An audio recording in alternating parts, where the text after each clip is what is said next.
Director Matthew Miele, whose documentaries include love letters to New York institutions like Scatter My Ashes at Bergdorfs, and Always at the Carlyle, has turned his lens to the city's high society chronicler, David Patrick Columbia.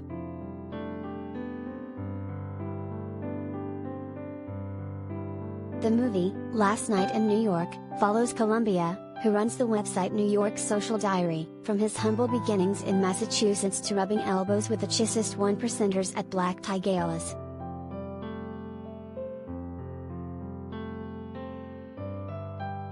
It offers up interviews from socialites Olivia Palermo, Patrick McMullen, Jill Cargman, Hillary Gary Ross, Muffy Potter Aston, Jeffrey Bradfield, and Jillian Miniter.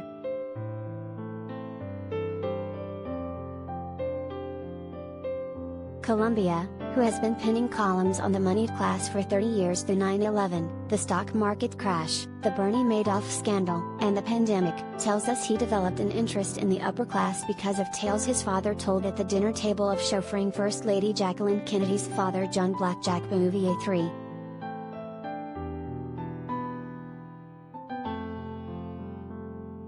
Columbia's adoration for some of his female subjects is clear.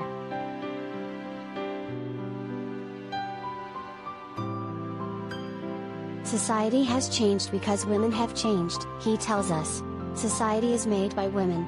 It used to be more than 2 generations ago that the woman stayed home and raised the family, noting that if the first Mrs. Astor, who was known as the gatekeeper of the Gilded Age's fashionable set, were alive today, she would want to be a CEO of a corporation.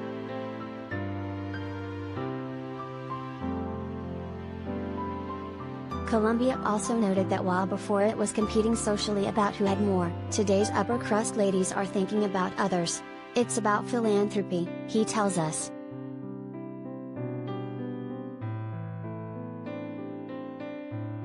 There's also more social mobility than there was in Mr. Astor's day.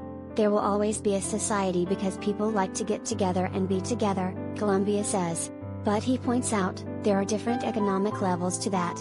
At the top they have more time. They are all in Palm Beach right now, he says, mostly, because they can be.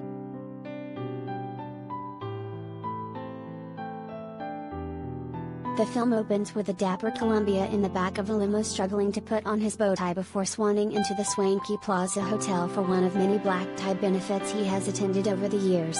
But he tells us he still sees himself as an outsider.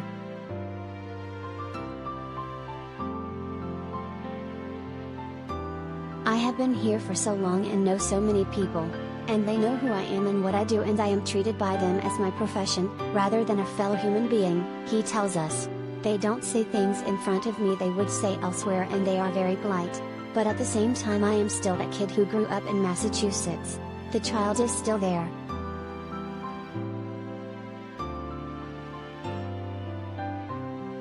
Explaining, I didn't feel like I didn't belong, but I never felt like I was quite good enough to be part of the group, he continued. I'm an observer and have always been an observer. I realize that everybody is really interesting, particularly if you get to know about their lives.